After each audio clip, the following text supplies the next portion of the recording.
অগ্নিকাণ্ডে ঘটনার পর রুফটপ রেস্তোরাঁ ভাঙার সিদ্ধান্ত নেওয়া হয় পুরসভার তরফ থেকে। আর সেই জায়গায় দেখা গেল পুরসভা একটা সাময়িক ধাক্কা খেলো, কারণ এই গোটা বিষয়ে কোর্টের তরফ থেকে মৌখিকভাবে স্থগিতাদেশ জারি করা হয়েছে। এখনই এই রুফটপ রেস্তোরাঁ আর ভাঙা যাবে না। কলকাতা হাইকোর্টের তরফ থেকে তা স্পষ্ট করে বলে দেওয়া হয়েছে। রেস্তোরাঁ ভাঙার ক্ষেত্রে অন্তর্বর্তী স্টে অর্ডার দেওয়া হয়েছে হাইকোর্টের তরফ থেকে।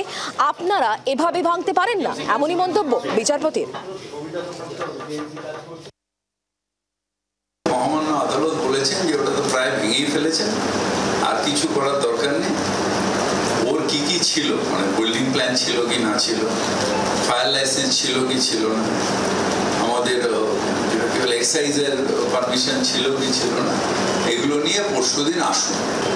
যেভাবে রুফটপ হোটেল গজিয়ে উঠেছে, হাইড্রোলিক ল্যাডার যেটা ফায়ার ডিপার্টমেন্টের আছে সেটা লাগিয়ে রেস্কিউ অপারেশন হয় না। নিচে অনেক রেস্টুরেন্ট আছে, যেগুলো মেনলি আমরা সেদিন যেটা গেলাম, মুখ্যমন্ত্রীও গেছিলেন, সেখানে আরো অনেকগুলো রেস্টুরেন্ট আছে। কোনোটাই যদি একটা আগুন লাগলো, যে উপরে আগুন লাগলে নিচের লোকে নেমে গেল, কোনো অসুবিধা নেই।